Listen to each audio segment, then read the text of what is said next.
Hello and welcome to my first election prediction. Isn't this kind of crazy, right? I waited a long time to do this, but now that it is August, I believe 6th of 2020, the year of our Lord Jesus Christ, we are going to make a debate about an election prediction, really. So let me not get too ahead of myself. Now, we know, of course, that it's going to be Trump and Vice President Pence versus um, a Biden, Sleepy Joe Biden, and a woman of color. Now, what woman of color will it be? What black person will it be? Is it going to be Kamala? I don't know. The point is that I'm going to fill out a lot of states that are very much going to go safe in this election. And this is going to be my prediction as to what will happen. And this is without knowing who's going to be our nominee for vice presidency on the Democratic side, nor are we going to know the specifics of what will be the situation in the debates, if there are any. Again, these aren't confirmed, the debates necessarily. The Democrats will try to get out of it if they can. But so far, we have states that are within 10 points, probably, okay? Now, we have a firewall of 171 for Biden, and we have a firewall of 118 for Trump. And I did color in the second Nebraska congressional district or whatever because I don't really care about that. But let's go into Oregon.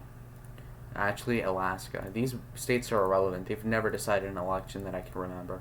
But let's go into Oregon. Now, Oregon went, if you were to look at the electoral map over here, Oregon went to Hillary, of course. And it's gone Democrat for the last 20 years. But when we look at this election, Donald Trump won with 46% of the vote versus Hillary's 48.2%. So that was a 2.1% lead in the popular vote, in 2016. So that's kind of interesting to know because it lets you know turnout as well as how much of the popular vote is contingent on you winning the electoral vote, okay? So that's exactly what I'm going to be talking about today. What's the correlation necessarily? Here we already knew Tim Kaine wouldn't really change the electorate at all. Virginia was always going to be a pretty sure bet for the Democrats. Not a safe not a safe state, but at the same time, I do think that was a not a competitive place, and I knew Trump wasn't going to try there. But when we look at the closest states right here, we have Michigan, New Hampshire, Pennsylvania, Wisconsin, Florida, Minnesota, the second congressional district, Nevada, Maine, Arizona, North Carolina, Colorado, Georgia, Virginia, Ohio, New Mexico, Texas, Iowa, right? So Oregon was about 10 to 11 points. This is definitely going to go to Biden safe. Best case, I see him getting likely, but since I don't believe that's going to happen, I don't see a best case for Donald Trump. We're going to go with that. Now, over here, this poll and the job approval puts Trump at a 43% rate of the RCP poll average for the national vote. So he got 46 with worse polls than this. So he should do better than 46 even, and probably get 48% in this election. And if you get anywhere over 50, you were going to definitely win the election pretty much. Now, if we look at the polling here, Donald Trump's best point in polling, relatively speaking, in the last 2 years was in, I believe, December or something along those lines, March, whatever. He was at 47 to 49. Now he's at 43 to 55. That's pretty bad. But Obama was near this level, to be fair. And also, when you look at the Biden, head-to-head matching, it looks bad for Trump, but at the same time, he is closing that closing the gap. And when we look at the polls with Joe Biden versus Trump, we see that Biden is still negatively, polling. So that basically means that he's not very popular either. But since Trump is not popular at all, that gives Biden a chance in hell to win, as long as he stays in his basement, of course. And when we look at the trends that are pointing towards the trajectory of what people think is going to happen, we see the complete inversion of the graph and the betting odds starting June. And this is the popular criticism with the economy tanking because of the shutdowns, which Joe Biden would have promoted more of. And if Donald Trump deflects that on the Democrats, so then effectively he will be completely fine in that aspect. And when we look at favorables and unfavorables, you see that Donald Trump had a very varied record, okay? So, anyways, let's get on to this. People like to complain about demographic changes, okay? Now, I think that the Rust Belt is not really devastated by demographic changes, okay? And I think Texas, for example, the demography of the United States changes approximately like 0.3% a year. So every election year for the president, every 4 years, is like 0.25 times 4, which is 1% of the population that gets less white per year. And that's even, okay? So that's mostly Hispanics and Asians. Now, Asians directly go over here, so they don't really matter too much. But the Hispanics are concentrated more in Texas, New Mexico, Colorado, Nevada, Arizona, and that does change the electorate substantially, okay? Now, not all Hispanics vote blue. Cubans vote red. Vietnamese people vote red. Etc. So, let's keep going. So, the Rust Belt, considering that Biden is a weak candidate and he's not putting in any reforms that would necessarily help the Midwest, and he won't communicate those if he does have a good plan, Ohio's going to go safe for Trump. He won it by like 9% last time. If you look over here, he won it by approximately 8.13%. So I think he'll do better with the white working class here. He renegotiated NAFTA, and even though that didn't really do a lot, to be completely honest, the USMCA was really more of a placebo thing in an updated NAFTA 2.0. I do think that the illusion of him actually doing something will matter more than him doing something and not publicizing it, okay? So that's that. And then when we look at, and by that I mean that he's probably going to win Ohio from like 9 to 10%. He's already kind of maxed out anyway. You look at a lot of these states, very hard to tell though, but I believe Colorado is going to go lean, and I think that is because Kanye West is going to be running, and he actually got on the ballot in Colorado, and that is approximately a percent he's going to take mostly from Biden. So that's like a 0.5% taken from Biden from the 2016 results that Hillary got. And then when you look at Colorado on this list of closest states, you see it as less than 5%. So I think Biden's going to win this by like 3.5%, 4%, as long as Trump is carried a little bit by Cory Gardner as not that unpopular in Colorado, as well as with the fact that Biden is demented, and those debates are going to help, trust me. On those debates by themselves, I do believe that Donald Trump's approvals are going to go up relatively speaking, and Biden's going to tank in the polls, so that's very good as well. So when we look at a state like New Mexico, I think since Gary Johnson took so much of the vote last time and it went 8% blue, I feel like the 9% that Gary Johnson got in 2016, over half of that's going to go to the Republicans. So that's going to close down the margin by a couple of percent. So it won't be safe. It'll be likely blue. And again, demographic changes change the electorate maybe 0.5% every 4 years, because minorities vote a lot less often than whites do, which is why the black vote is irrelevant in places such as these over here in the prairie states. And that is in part why the white vote is the most key electorate. But even though it's getting diluted eventually, but it's still going to be enforced. 60% of the country is non-Hispanic white, but over 70% of the electorate is white because of their higher turnout. So when we account for 0.5% change per election, we would see that in Arizona, to be precise, Romney won by approximately 9%, and Trump won by 3.5%, and that's a 4-year difference. The demographic change, in order to make that difference on just that basis by itself, and by that I mean immigration, would be decades. So clearly, most of the losses from Romney to Trump was not because of Mexican immigration. And you can blame immigrants all you want, but the fact is that most of the changes are coming from moderate Republicans that voted for McMullen, or that they voted for Gary Johnson, or they voted for Hillary Clinton. So those neocons, those moderates, those Martha McSally conservatives, so to speak, those people, the John McCains, are going to start coming back to Trump. And the demographic change, apparently with the polls, that I do believe are real in terms of the Hispanic turnout, that Trump is doing about 10% better with the Hispanics, so he's going to go from 29% of the vote to like 34, which is a good amount. So that's going to offset the change in the demography of the state by like over double, which means that he will be able to win Arizona, given that he will get half of the Romney-Clinton voters back into the camp, and his high approval with the Republicans again. And then if he does well with the independents, he's going to get a likely margin out of Arizona. I think it's approximately like 4 to 6% that he'd get in Arizona. And then When we look at the state of Texas, Texas in particular was very key in every election for the Republicans for the last 40 years, honestly. But but the demography is not favorable. We have a lot of people moving in from LA. We have a lot of people. Joe Rogan is actually coming from LA to Texas because LA is such a crap hole right now because of Democrat-run cities, regulations, immigration, illegal immigrants, etc. So to the point where people are moving to Texas that are white, that are black, that are coming here and voting for the same politicians that screwed over the West Coast to begin with.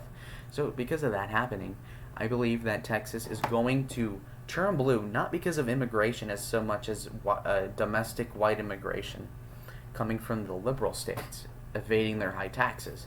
And they're going to vote for the same policies, right? So when you look at the white liberal women voters too, that's trending the state blue as well.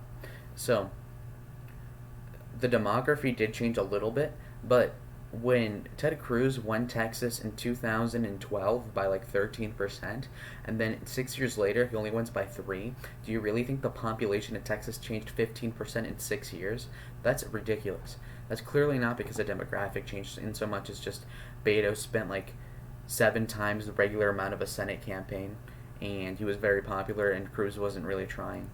So because of that, and also with the given fact that Trump won 9% last time, and he's going to get a lot of rhinos back. Remember, Romney won the state by 15%. So if you meet those numbers in the middle, you get 15 minus, between the 9 that Trump got. Trump should get 11, which would make it pretty much safe. Because he would get a lot of the Romney, Clinton voters back, and he would do better with Hispanics as well. So that's where he's getting the safe margin. And if anything, in this election, what is very important is that you switch the chaos candidate factor from being Clinton, the stable one, and Trump, the chaos one, to maybe Trump, the more stable one, with the one that built the good economy, versus the demented, sleepy Joe Biden, who's clearly not in it for himself or is not, completely there, mentally speaking, which is very key, too, to notice in this election. So now that we're back down to this list, let's get to the other states. We look at Georgia. Now, Georgia in this election in 2016 was 5%. When we look at Georgia now, the demography did change a little bit, and Stacey Abrams did get within like 1 or 2% from that great governor of Georgia, Brian Kemp. Yes, he did. He did almost lose. But that wasn't because of demographic change. The fact is that she tripled Latino turnout. She increased black turnout by like 150%. And, the demography of Georgia is not changing enough, really, to switch it to the left. I presume that by like 2032, you can start talking about a toss-up. But for now, this is going to go lean. And that's assuming that he keeps his current coalition and the demography just eats at him and he somehow doesn't do better with blacks. But assuming that he does do better with blacks, I think it is likely it will go by 7, because if the black population is approximately like 30%, and if he does 10% better with the blacks, that'll be like 2% better with the vote, which would make it from 5% to 7% Republican. So that would make it likely. South Carolina, Lindsey Graham state, and Tim Scott state is going to go red, of course. Jamie Harrison's going to get blown out. And when you look at Florida, this is a very key state right here in Florida. I believe that not only will Trump do better, but the fact is that Ron DeSantis, even though his approval rating going down right now, is relatively popular in Florida. And I think that with the luck and step type of support that they have for each other, they hardly contradict each other at all. It is clear that Ron DeSantis probably is going to run in 2024, and in order for him to do that, he should probably endorse Donald Trump and completely try to get him to carry Florida for him. So that means that he'll probably get a lean amount. When you look at the amount that Trump won Florida by, it was 1.2%. The demography has not changed enough to where it would warrant him losing. Rick Scott and a blue electorate, in a blue wave, so to speak, in a midterm, won Florida's senatorial seat, and so did Ron DeSantis win in Florida against that black guy, Andrew Gillum, that Bernie bro, homosexual. They all won their elections in a midterm, and I think Trump, since it is a presidential year, he'll do better. And I think he'll probably win by 2 to 3% given the incumbency factor. Red Eagle Politics likes to cover the fact that they like Republican incumbents, which is a good detail to note. And I also think that Ron DeSantis' high approval is going to carry him, regardless of what happens. Now, and also, I think Trump is going to be playing all these ads about, Biden's going to freeze your Social Security, and then Trump's going to not touch Social Security, and he's going to grow the economy so that Social Security lasts. And I think the old people will buy it. And then also, let's key into this very important factor into the election, and we look at the executive order he did with the executive order thing he did with the prescription drugs, where you can buy drugs from Canada and Mexico and other countries, so that it'll cut down the price of insulin by like 70%, or like exponentially speaking. So that is going to come into effect in a couple of weeks, and I think that'll snowball in late September, early October. The results will come in, and if their medicine gets a lot cheaper, that means that the old vote is going to go crazy for Donald, and I think he could even win by like 4 or 5 if that really were to happen. But let's dampen our expectations and leave it to 3. Now, when we look at North Carolina, Donald Trump won North Carolina by 3.66%, and that's close to what the Romney margin was, maybe like 2% more. And what you see is that Romney was going against the black guy for president, and there's a lot of blacks in North Carolina, but because of Trump being competent as president, and he's going against Sleepy Joe, I think that he'll win by more. And because he did the VA reforms, which are very popular in North Carolina, because there's a disproportionately high amount of veterans there, it'll go lean, blue, red at least. And then when we look at Virginia, now this is a state that went pretty left in 2018, as in like 2 seats changed in their Congress and like 1 seat flipped in their Senate, to where it went from a both red legislature, it went blue. And it is a purple state, and Bush did win it. McCain lost it, Romney lost it, but Trump got within about, if we look over here, Virginia was within the grasp of 5.32%. So I think, if anything, Trump will do slightly, I think it'd be about the same. It'll be likely blue.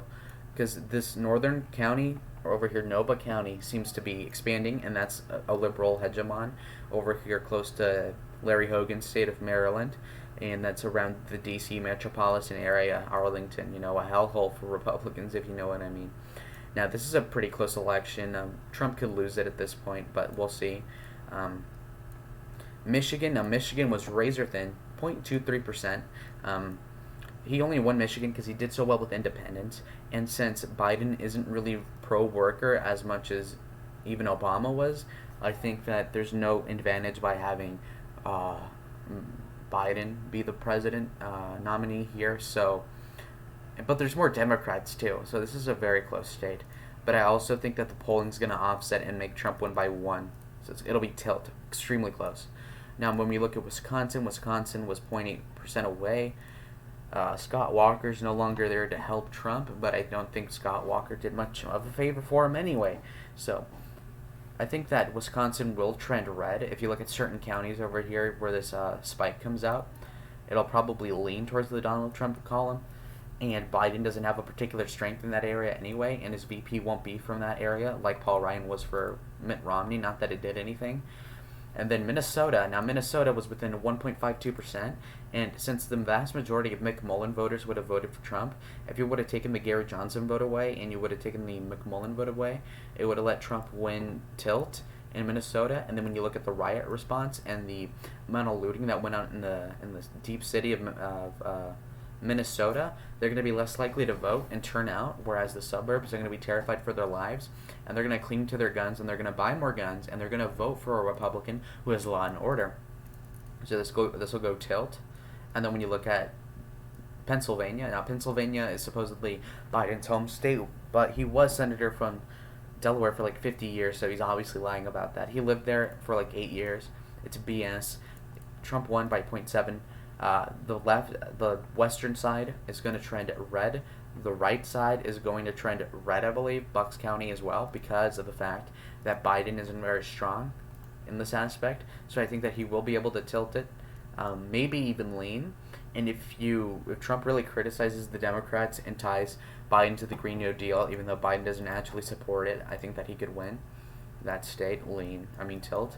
And then when you look at this great state of Maine, we have at large, which Trump, I'm pretty sure, won in 2016, or at the very least, he got pretty close. So that's that one. And then when you look at this bottom one, which is always blue, that's the metropolitan area. So that's that. Whoops. Okay, here, like this. Okay, this is how it's gonna go. He overall wins Maine, but this one congressional district in the bottom is kind of like the neck beard of the state, so to speak. And then when we look at the state of New Hampshire, this is going to go down the wire. Apparently, with electoral cheating by the Hillary Clinton campaign, they won New Hampshire by only 4,000 votes. So, considering that the colleges are going to be closed down for the election, or at the very least the turnout from the colleges is going to be down, I do think that Trump's going to be able to win this and win over independents and lean it over to him by like 2 or 3 points. And then when you look at Nevada, this one's always an enigma for me because Nevada actually went closer to the red than it did blue from 2012 to 2016. Romney lost this by 6%, I think, and Trump lost this by 2%.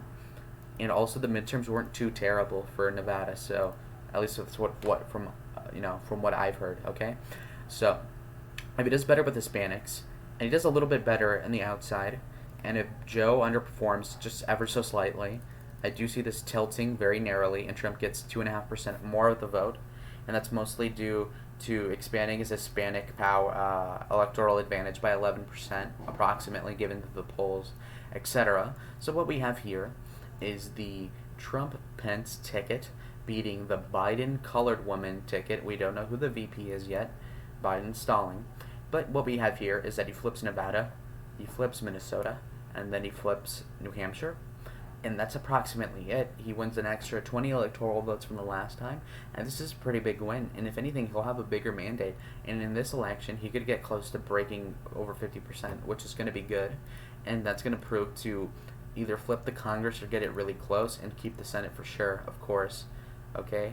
So that's my first that's my first presidential election prediction of August 6th, 2020. Thank you for watching.